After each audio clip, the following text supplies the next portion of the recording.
G'day fools and welcome to Motley Fool Stock of the Month, our YouTube series. We pulled back the curtain on a recommendation from inside one of the Motley Fool services. Why do we do it? Because, well, a couple of reasons. Firstly, I want to try and give you some free content. Secondly, I want to help you understand a little bit about what we do at the Motley Fool and the people who are doing it. In this case, we've got Motley Fool analyst Benny O. Benny, g'day. G'day, Scott. How are you doing today? Mate, I'm very, very well. Looking forward to this. Before I do, mate, a couple of things for our viewers. Firstly, viewers, you know by now, this is general, not personal advice. We can't tell you what you should do, only what our viewers on a company. You need to work out whether that general advice we provide is appropriate for your personal circumstances. That's on you, not on us. Important to know. Secondly, we do this at a point in time. So we're long-term investors. We hope these recommendations are, current for years. Frankly, if we get that right, the company still performs, but maybe we don't, or maybe it doesn't. Maybe circumstances, the price, the valuation, our investment theses change. If and when they do, of course, we'll change our minds. The internet's forever, so if you're watching this days, weeks, months, or years after it's recorded, just remember it was our view at a point in time, but it may well change. So keep those things in mind for me as we go through the video. Mate, that's out of the way now. Let's talk about a company you want to tell our viewers about, XRF Scientific. Would you mind telling me a bit about what the company does, please? So I think from a very high level, XRF Scientific, they manufacture and they also sell equipment and chemicals. And it's predominantly used for the preparation and testing of samples. So its products largely are used by mining companies. Think of your BHPs, Rio Tintos, but they're also used by commercial analytical labs like SGS, ALS, Intertek, and there's also industrial companies as well. But they use it to determine the chemical or elemental composition, as well as the purity of minerals and materials. Effectively, these products that XRF provides, they improve product quality, they improve product performance, they increase productivity, but also reduce the downtime and waste. It might sound very technical at first glance, so I might walk you through the process of like sample testing and sample preparation. But firstly, typically you have a sample of a material. Think of iron ore, think of gold, or even cement or steel. And it's typically pulverized and crushed into a fine dust. And this can be done by one of the XRF's crushers. But secondly, it's mixed with a flux or chemicals, and it's fused into it's put into a platinum labware, which XRF calls its crucible, which I think is just a container. But they both can be supplied by XRF as well. But it's fused in together with the sample, with the chemical, and it's fused at an incredibly high temperature. And it's done by using a kind of furnace or a fuse machine, which is what XRF provides as well. But the end result is that you get this kind of molten liquid mixture. And then it's poured into like a mold. It's platinum mold. And when you let it set, let it cool down, and you put into a glass disc that you can actually be placed into like an X-ray spectrometer for analysis. But throughout these whole steps and the whole process, XRF provides products for this kind of sample preparation.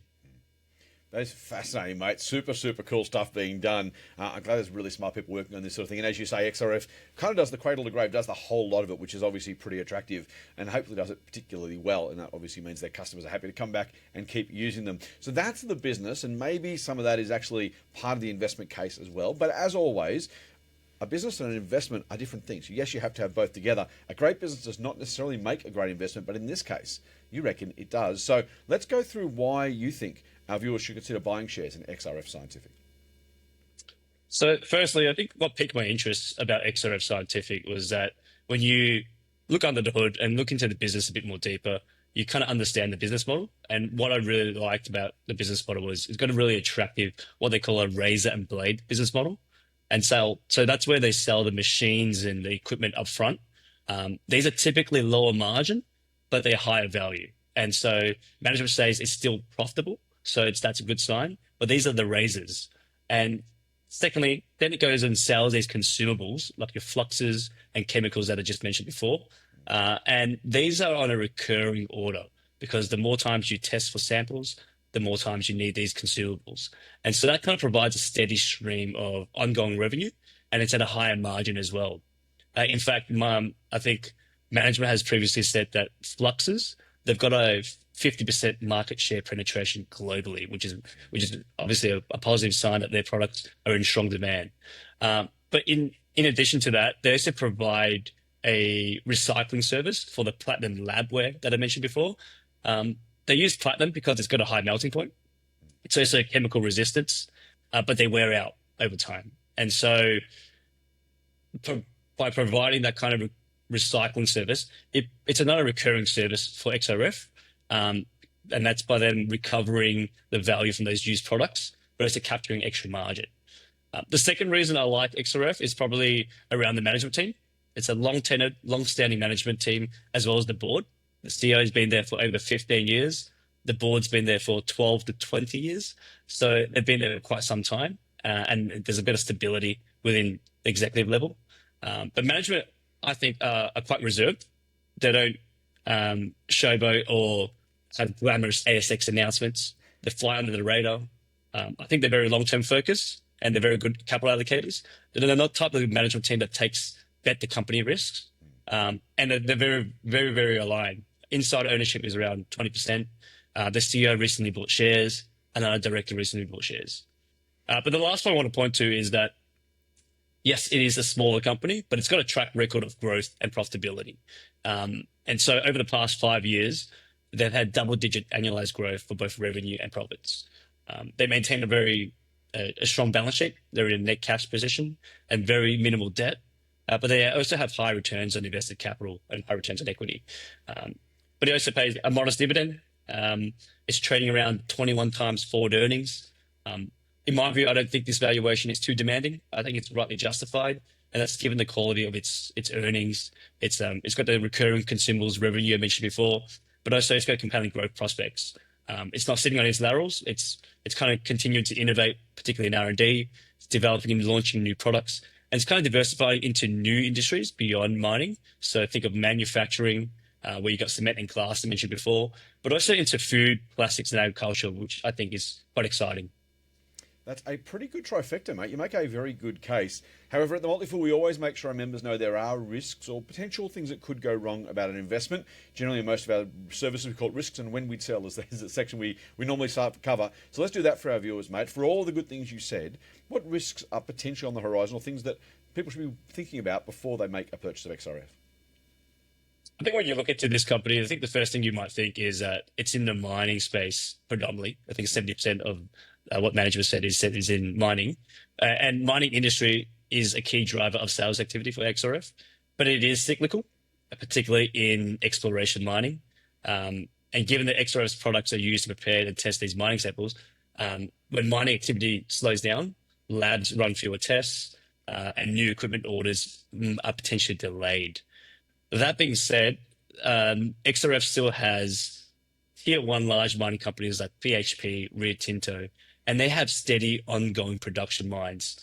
And major testing labs still require constant testing at very high standards. So those are the 2 points there. But also management is, like I mentioned before, is trying to diversify into other industries. So there is an element of cyclicality, but I think that it's mitigated from some of these kind of aspects I just mentioned. The second point is that it's got there's potential for new technology and competitor risk. So there's a risk of new technologies or new techniques that could reduce the need for flux fusion sample preparation, which is XRF's core business. So it could threaten this kind of core business. Also, a cashed up competitor may enter the market. They might have faster, cheaper equipment, and they may potentially grab more share than XRF. So I think XRF will constantly need to stay ahead, and they need to do this by investing in R&D, developing a pile of new products, which they are doing, but they must do it continuously. I think the last point I might mention is that it's been making some acquisitions recently. So there is some kind of execution risk from M&A, mergers and acquisition. Management has made very smart bolt-on acquisition recently, right? And they've added these capabilities at reasonable prices, but there's no guarantee it'll continue to do so. And so, yes, it needs to make acquisitions to support stronger growth, but there is a risk of overpaying for future acquisitions. Mate, that's a very, very strong summary of both the pros and the potential risks. As I like to do, mate, I'm going to get you to wrap it up for me. Give me a 30 or 60-second elevator pitch as to why our viewers should think about buying XRF Scientific. So I think of XRF as a picks and shovels play on sample preparation and testing. I think in my view, we're still going to be mining things under the ground. And that means testing is still required. I think that really bodes well for XRF, where its machines and consumables are still very important for testing labs that can't live without it or run without it. Um, but overall, XRF has a strong position. It's got a great reputation in the niche market. It's profitable. It's growing. It's got an attractive razor and blade business model I mentioned before, and that ensures high margin recurring revenue. Management owned shares. They're on a conservative balance sheet. In my view, they're very good capital allocators. Yes, it's exposed to mining cycles, but I think the consumer business is more resilient than the market perceives it. And overall, I think it's a profitable growth company that can have potential to beat the market over the long term. Very nice, mate. A very strong case for XRF Scientific. Really thoughtful detail, mate. Thank you so much for putting all the work into that. I know a lot more about XRF than I did previously, as do our viewers. And a reminder, as I said, it is a buy for us at the Motley Fool at the moment, at least. So consider that when you're thinking about whether or not you should buy shares. Benny, thanks for spending time and your expertise. Thanks for sharing that with us. Phils, thanks for watching. Thanks for being part of the Motley Fool's YouTube channel. Please do all the usual YouTube things for me. If you liked the video, and of course you did, Benny did a great job. Hit the like button just under here. Why? Well, it makes us feel good, but it also helps other people find the video and find out more about what we do and the companies we're talking about. Also hit the subscribe and notification buttons so that next time we release a stock of the month or a stock in focus or a what I've been reading or a YouTube live or a Motley Fool TV, all the good stuff we do, make sure you're part of that by, as I said, clicking the subscribe and notification bells. All right, that's it from us for this particular episode. Until we see you next time, Fool on.